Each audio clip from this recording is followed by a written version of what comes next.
Superstar Investment, the new Hausa series film.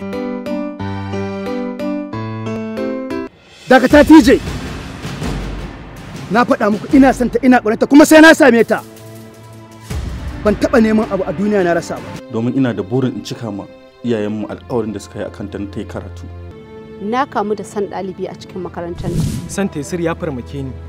Dan tun lokacin da muka fara lecture ina son ta a cikin zuciyata. Babban abu ne na tsana shi ne soyayya. Kar ka manta da irin nasihar da nake maka.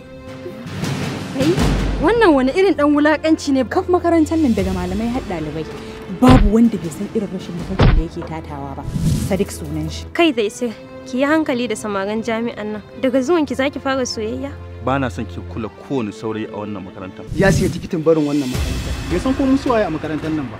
Daman kamar yadda addinin musulunci ya tanaja, idan ka ga ya kana so yana da kyau ka zo gidansu domin ka nema izini. Zo tsafe ne ka tsaya. Tsoro nake ji.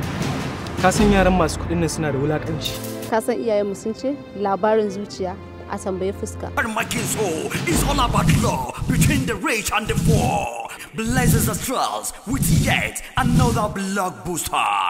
A love is a seed that can germinate in any types of soils, even on the rock.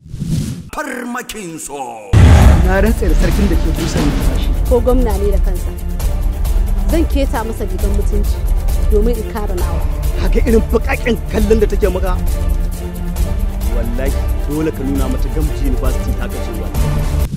Farmakin Suleiman Minister as Sadek, Yahya Superstar as Mahabir, Samira Esiau as Taisir, Mazaji as Al-Amin. You can also visit us on our YouTube channel at Farmakin TV. Was produced by Yahya Superstar, executive producer by Samira Esiau, co-producer by Faisal Krata, story and screenplay by MD Asnadi.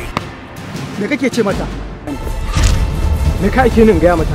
Farmakin directed Alfazazi Muhammad.